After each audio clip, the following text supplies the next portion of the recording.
आर्य समाजी बन जाएगा तो फिर से इस देश में वही क्रांतिकारी पैदा होंगे जैसे 1931 में भगत सिंह और इनकी टीम रहा करती थी। सबके तकियों में, सबके बिस्तरों के नीचे सत्यार्थ प्रकाश मिला। क्यों? क्योंकि सत्यार्थ प्रकाश पढ़ के इंसान अपने आप को जानता है, ईश्वर को जानता है, सच्चे ईश्वर को जानता है। अच्छा, इस पुस्तक सत्यार्थ प्रकाश और आर्य समाज, इसका क्या योगदान रहा समाज में, आप बता सकते हैं कि मतलब इसने समाज के लिए क्या खोल कर किया? समाज को सही ईश्वर को मिलाया है, देश को अच्छे अच्छे क्रांतिकारी दिए हैं, हमारे युवाओं को मार्गदर्शन देने वाला यदि कोई ग्रंथ है आज के देश में तो वह सत्यार्थ प्रकाश। मतलब आप कहना चाहेंगे कि आज के युवाओं को ये पावन ग्रंथ सत्यार्थ प्रकाश पढ़ना ही चाहिए? हाँ, सभी को पढ़ना चाहिए। और इसीलिए मैं सबसे अपील करना चाहूंगा कि हम पुस्तक मेले में कटनी में यहाँ बैठे हुए हैं, यदि आपके पास समय हो तो आप सत्यार्थ प्रकाश पढ़ें।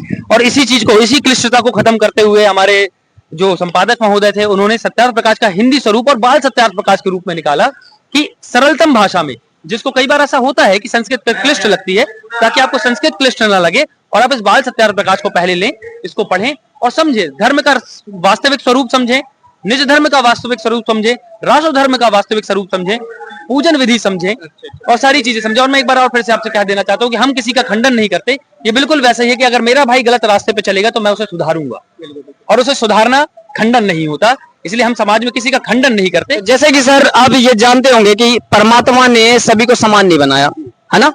ये परमात्मा से किसी को एक जैसा बना भी नहीं सकता, समान नहीं बना सकता।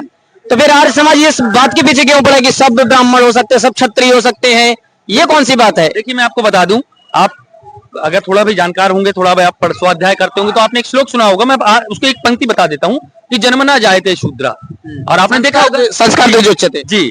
और आज भी अब देखिए लोकाचार में देखिए, जब बच्चा पैदा होता है तो हम बोलते सूतक लग गई है।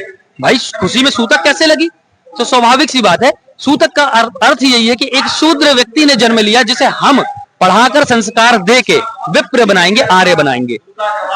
यही तो वेदों का जो एक मंत्र है, इंद्रम वर्धन्तो प्रकृवन्तो विश्वार्यम, मतलब कि ये जो आर्य थे विदेशी नहीं थे, ये भारत के ही मूल निवासी थे ना जी। इसलिए हम आर्य समाजी हम कहते भी हैं कि कृण्वन्तो विश्वार्यम। लेकिन ये एनसीईआरटी में ऐसा क्यों पढ़ाया जाता था? हमने पढ़ा है कि ये आर्य समाजी मतलब आर्य लोग, क्षमा करें, आर्य बाहर से आए हैं। नहीं देखिए साहब, मैं आपको बता दूं, जबकि मैंने ये देखा कि आप लोग एनसीईआरटी भी रखते हैं, सिखा भी रखते हैं। एनसीईआरटी की जब किताबें छपी और छापी गई होंगी तो संभवतः हो सकता है शोध की कमी रही हो, परंतु अभी जो नई सरकारें आई हैं वे लगातार इस बारे पे काम कर रही हैं। उन्होंने महर्षि दयानंद सरस्वती के ऊपर लिखे हुए चैप्टर को बढ़ाया भी है और वो बढ़ा भी रहे हैं। और मैं सबसे उम्मीद करता हूं कि देखिए, सारी चीजें सरकारें नहीं करती, बोर्डें नहीं करती, कुछ हमको भी करना पड़ता है। तो हमें स्वाध्याय की मशाल को पकड़ना होगा और जलाना भी होगा।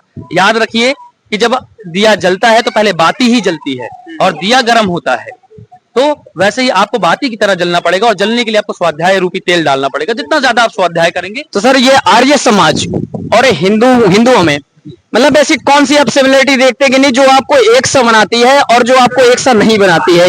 देखिए, मैं आपको बता दूं, ऐसा तो मैं कुछ डिफरेंस नहीं देखता हूं कि एक सा नहीं बनाती। मतलब मैं आपको ये बता दूं कि आर्य समाज ने कभी ये नहीं कहा, अगर आपने कभी आर्य समाज के बारे में पढ़ा हो तो जब हैदराबाद के निजाम ने मंदिरों में घंटे बजवाने बंद कर दी तो आर्य समाज सबसे पहले वहां पर। जी हाँ, इसके बारे में बिल्कुल अच्छे से हम ये कह ही नहीं सकते कि हम किसी भी व्यक्ति, किसी भी अपने भाई का हम विरोध, भले बह गए हैं लेकिन है हमारे भाई, तो हम और साथ खड़े हुए। हम किसी का भी विरोध नहीं करते, हम किसी का खंडन नहीं करते। मतलब आर्य समाज ये कहा जाए कि हिंदुओं की सुरक्षा कवच है। आप बिल्कुल ये कह सकते हैं कि हम उनके बड़े भाई की तरह हैं। हम वह वट हैं जिसकी शाख के नीचे न जाने कितने सारे वृक्ष पले एवं फूले। तो धन्यवाद दोस्तों, आपने जैसे कि देख रहे हैं हम आर्य समाज आए थे। आर्य समाज का ये पुस्तक मेला लगा हुआ है, जहाँ की भ्राता जी विनायक जी मिले और यहाँ पर आर्य जी मिले। इन्होंने अच्छी तरह से बताया कि आर्य समाज कोई मजहब नहीं है, कोई मत नहीं है, कोई नया संप्रदाय नहीं है, सनातन धर्म का एक सुरक्षा कवच है। तो धन्यवाद, ओम नमस्ते जी।